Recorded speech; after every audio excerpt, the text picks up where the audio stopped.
What makes great salespeople great? Presented by one of the greatest people of all, me.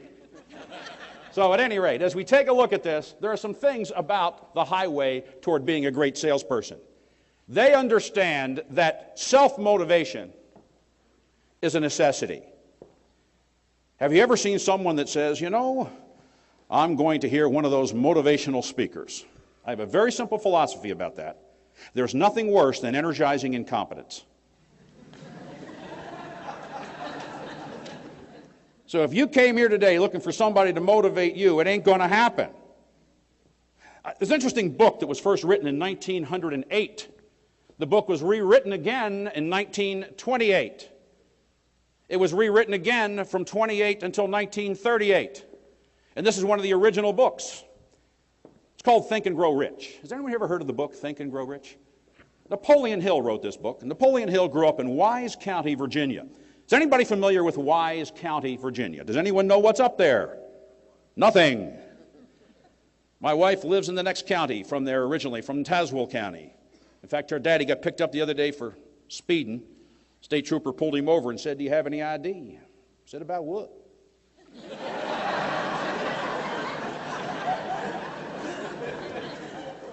Last Christmas, we had a fire in the bathroom. Fortunately, it never spread to the house, and everything was fine. But Napoleon Hill grew up in Wise County, Virginia, and he had an interesting career. He went to Tazewell Business College, and then he worked in the mines, and then he started to become a writer. And in 1904, 1905, he met a gentleman by the name of Andrew Carnegie. And Andrew Carnegie said, "I wanted you to do something for me, kid. I want you to go out, and I want you to do the first study of the science of success." And he did that. And the first book that came out was a 32-series set of books called The Laws of Success. And then he rewrote it in 1928. After the Depression started to really crater everything he had. It came out again in the late 30s. A gentleman carried it on board the USS Arizona. He was one of the few who survived. He jumped off, swam ashore, carried the book. This book is worth its weight in gold. It's called Think and Grow Rich. Listen to these words, 1908. Remember, the philosophy presented in this book makes every one of these alibis obsolete. If I had enough pull, if I had enough money, if I had a better education, if I could get a better job, if I had better health, if I only had time, if times were better, if other people understood me, if conditions around me were only different, if I could live my life over again, if I did not fear what they would say, if I had been given a chance, if I had a better chance, if people didn't know that I don't have the opportunities everybody else has, if people would say, "Oh, they have a better territory, they have better customers, they have a better product, they have a better price point." The truth of the matter is, really great salespeople know that the motivation comes from totally themselves. And Napoleon Hill did some interesting research of these 568 very successful people. He concluded that these people that he studied, people entrepreneurially successful like W.T. Grant, Rockefeller, Vanderbilt, all of those people had two common traits. I urge you to write these down if they make sense. The first trait, definiteness of purpose. A true definiteness of purpose about what they were doing and why they were doing it. People say to me, "Why do you do what you've been doing?" And I've been doing this for 26 years. Sometimes speaking 200 times a year around the country and around the world. And people say to me, "Why do you do that?" And I say, "I do it because I must do it. I do it because I get a kick out of seeing people's lights go on and say, you know, I'm better now than I was before. You empowered me and helped me to do some things that I didn't think I could do." You know, I don't know anybody who went ashore at D-Day for the combat pay. My father-in-law, a true American hero, 25 combat missions in a B-25. He didn't do the 25 missions for the air combat pay. He did it because he had to do it, and he had an inner drive that said, "I must do this." It's definiteness of purpose. The second thing is a burning desire to make it happen. Not a flickering desire, but a what? Burning desire. I love to sell. I would rather sell than do most anything in the world. And I know lots of salespeople who are hesitant, reluctant. I see them someplace and someone says, "And what do you do?" And they look with a blank stare and say, I'm a peddler. I'm a professional salesperson. In fact, people look at me someplace, they say, "What do you do?" And my answer is very simple. "About what?" I call a secretary on the phone. She says, who is this? I said, this is Bill Brooks. She says, who are you with? I said, I'm all alone. There's no one with me. It's lonely. See, the truth is that self-motivation is an inside job, and it's definiteness of purpose and a burning desire, and without that, fulfillment is never there. The other thing that they know is that self-management and obligation. You know what self-management is? It's the capacity to bring closure, the capacity to bring completion, the capacity to be accountable, the capacity to deliver results, the capacity to manage time.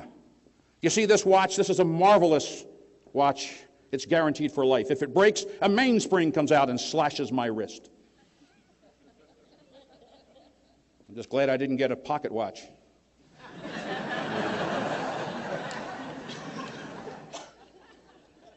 Thank you for catching up. How many of you know some people who are always late, disorganized, unstructured? And the argument is, you don't understand, I'm creative. No, you're sloppy. It's self-management. It's self-motivation. The other thing is they understand that sales success is driven by three things. Now let me tell you, I have been in cars with 500 salespeople, traveled with them. I've personally trained over 500,000 salespeople in 26 years. Worked in over 2,000 different companies, 450 different industries. Someone once said that I was a consultant, and that's a very bad thing to tell someone. A consultant is a person who knows 256 ways to make love, knows no member of the opposite sex. So in my little company, the Brooks Group, I have the highest sales quota, even though we have a phenomenal sales team. I serve as the sales manager for my company. So I sell, and I'm the sales manager, I'm the CEO, because I'm not going to talk to you about things that I don't do. And I know very well that sales is driven by three things and three things only. And these three things are pretty simple and easy to understand. Let me show you what they are. The first of these is job skills. Job skills is a real interesting concept. How many of you have we have any sales managers in the room? Raise your hands if we have some sales managers. I know we have some of you out there. Someone said if we took every sales manager in America, laid them end to end, they'd be more comfortable.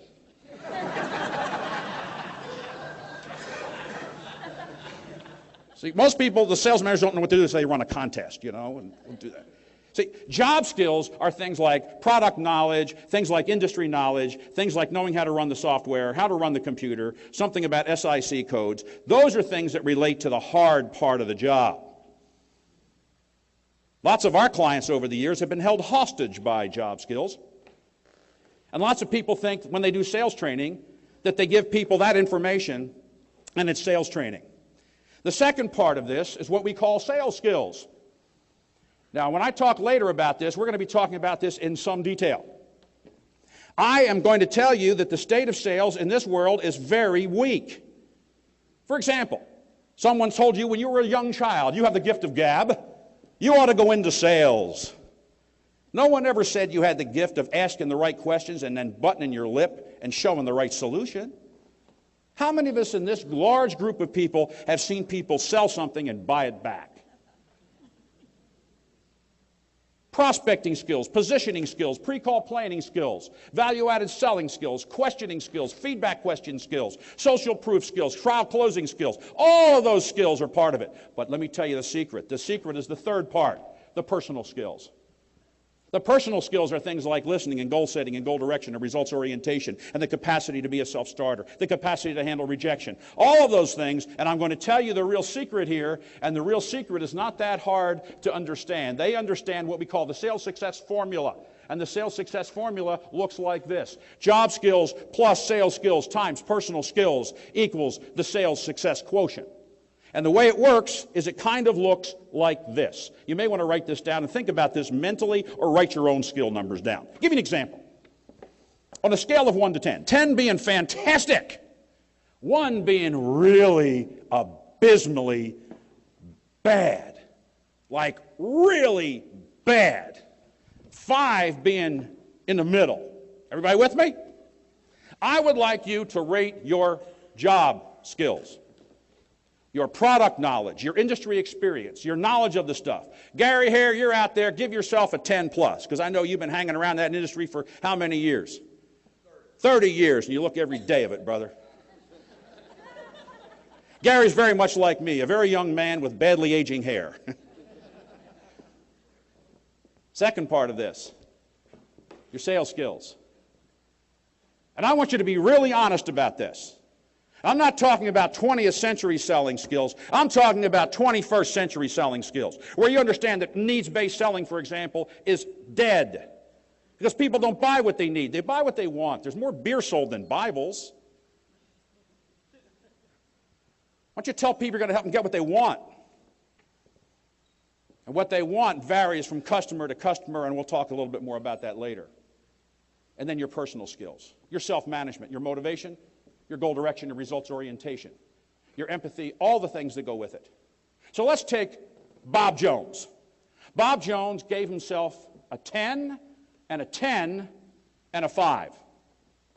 10 plus 10 is 20. That's right, 20. Thank you.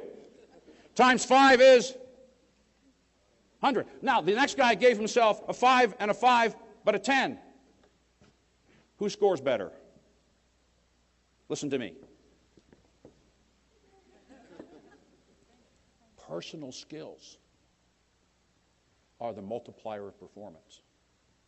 Because the example I gave, I played with you, but it doesn't make any difference what it is. The multiplier is what? The personal skills. So as a good friend of mine says, the secret is to work very hard on yourself. Don't work in your job. Can I say that again? Work hard on yourself. Don't work in your job. Now, another interesting part about this, as you look at what great salespeople, they understand the 93% solution. The 93% solution is very simply this, my friends. I wrote a book in 1995 with a gentleman by the name of Tom Travisano. It's called You're Working Too Hard to Make the Sale. Please go to the bookstores and buy the book. None of the royalties come to me. They go to the poor children who used to live at 5408 Century Oaks Drive here in Greensboro. One of them is our camera person, Will, who's a college graduate. Let's hear it for Will. He graduated from Hampton-Sydney College. He graduated in 4.5 years. He had a double major, beer and wine. No, we're very proud of him. Very, very proud of him. And our other young fellow who is at Washington and Lee University. But seriously, here's what we discovered in that research. We looked at 12,000 face-to-face sales interviews. And here's what we discovered. When a salesperson had a linked sequential process that they followed, a selling system, as it were, and they followed it meticulously, they had a 93% chance of closing the sale. Without it, it dropped to less than 42%. So I'm going to make a challenge here, and I will submit to you that we've got some people in this audience who wing it. You go in for surgery. Will had some surgery recently. We talked to the surgeon. What would Nancy and I have said if the surgeon looked at us and said, well, I'm just going to go in there and wing it? I have a knack for this. But you understand, I'm a sales professional. Yeah, you have job skills. So I'm going to show you what I'm talking about by asking Laura. Laura, would you come out and join me here? And Laura's going to ask me a question, okay? Are you ready for the question? I am ready for the question. And then I'm going to answer Laura, and then I'm going to give her an opportunity to ask me another question, okay? Okay. All right, Laura, what's your first question? Bill, what do you do to prepare before you go to meet with a prospect? I complete my 23-point pre-call checklist. I complete my absolute understanding of the formal, informal structure, identify the buyer, the user, the check writer, the internal advocate, the style of the buyer, the competitive factors, look at the unique differential that I've got. I call for the appointment, confirm the appointment, get there ahead of time, and mentally prepare. And then what do you do? I issue a statement of intention. What do you do then? Primary bonding statement. What happens after that? Permission to ask questions. What happens then? Problem question. Tell me more. Agitation question. What happens Solution after question. And what Benefit happens question. Then? What do you do next? Objection question. What do you do then? Summary statement. And what happens Statement after of findings. Mm-hmm. And then Targeted next? presentation. Yes. What about it? Feedback. Yeah. What after that? Social proof. Then what? Revert to pro. Yeah. And Isolate objection. After that? Reapply. Well, what about next? More feedback. And tell me, what do you do after that, Bill? Assumptive close. Tell me what happens then. Vertically integrate the account. And what do you do after that? Justify the margin. Tell me more. Take them to the advocate level and seek them as a referral. Tell me what else. What do you do after that? Thank the Lord. Let's hear it for Laura. Okay, thank you, Laura. I appreciate that. So, you say, do you do this every time? My answer is yes. Every time. Whether it's a seven-figure sale, a small sale, a big sale, a little sale, and listen to me. I talk less now in my entire life. I've never talked less in selling and sell more. So I want you to listen to me. Shut up. Do we have anyone in this audience who would consider himself or herself to be an oral hemophiliac?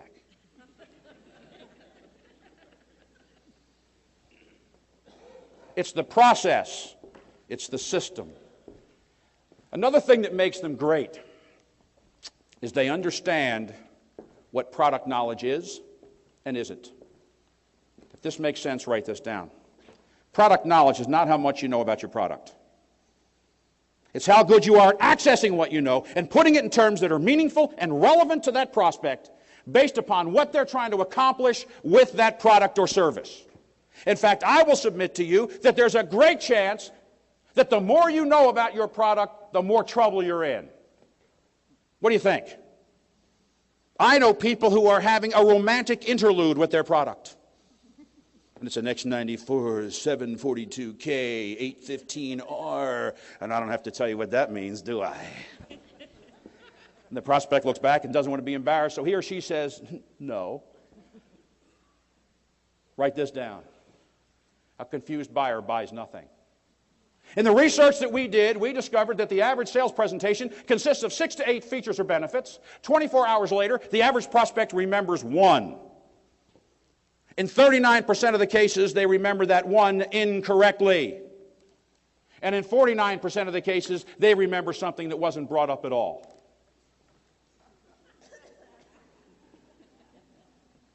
But we think, oh, we have to give them all of this information so that they can make an intelligent decision. All you're doing is raising more room for objection. So let me say this, and here's the point. Don't ever say anything that does not bring value to the relationship or the communication. Keep it simple, keep it basic, and answer only the basic questions. Now, they understand that sales has changed forever. Forever and ever, it will never be the same. I have never seen anything change more than sales in the last decade. My dad sold for 43 years.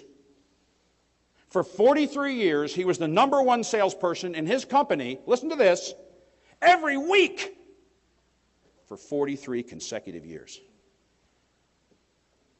My dad graduated from high school barely. He did not know his parents. He grew up in orphanages and foster homes. But one of the things that I know is if I brought my dad back to this earth today, and I said, Dad, I want to plop you down in your territory, and I want you to sell, he wouldn't have a clue about what to do.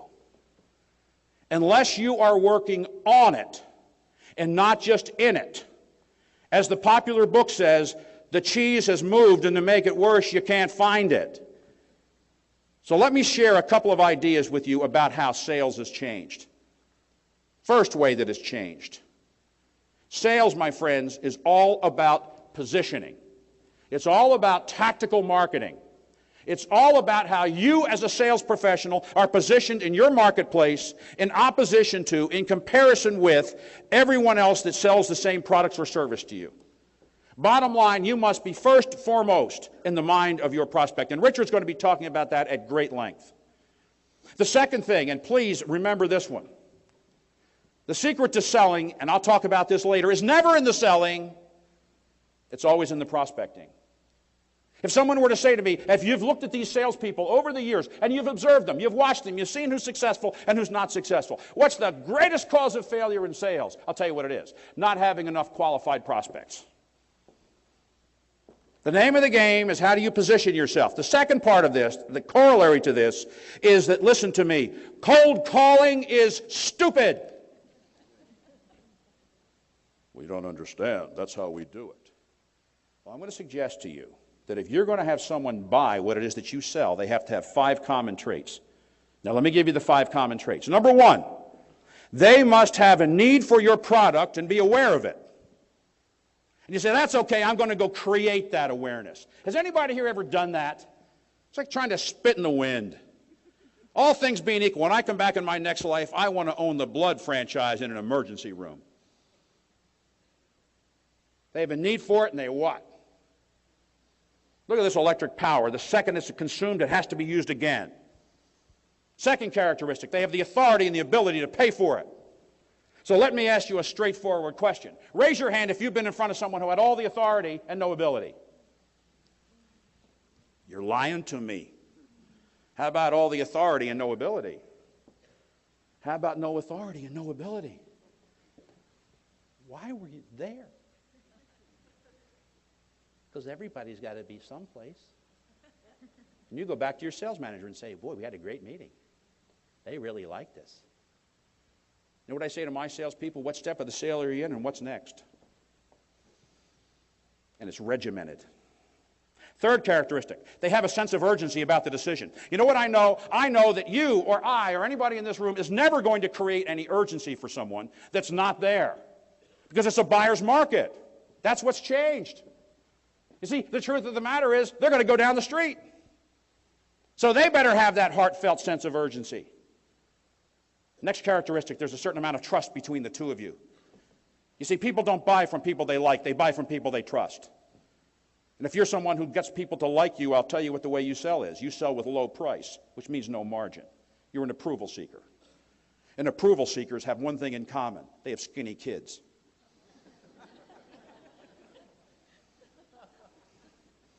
Fifth characteristic, they're willing to listen to you. You see, an old school selling said, as long as you can get in front of enough people who are willing to listen to you, somebody will buy. But you know what else great salespeople understand? They understand this, that the basics of selling have never changed. They never have, and they never will. You see, if you can't get someone to take action, then you're a professional host or visitor. Your job is to solve people's problems and get them to make decisions that perhaps they're hesitant to make. Because most people need some help to do that. Some of the universal selling truths that we've discovered over the years are some of these, like people buy things when it's their idea, not when it's your idea. People are more likely to buy something when they're talking than when you're talking. We know that people understand that you should never begin selling, telling, or demonstrating anything about your product or service until they verbalize what they want to perceive, gain, or achieve with that product or service. One of the ones that I'm going to talk about later is this principle. Never quote price to an unsold buyer. And the biggest issue that some of you have is what's called a premature price question.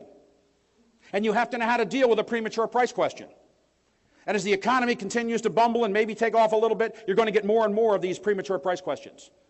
And in sales, my friends, you have 2 types of people, the quick and the dead. You either know what to say and know what to do, or you don't. Yeah, the basics have never changed. That's what makes great salespeople great.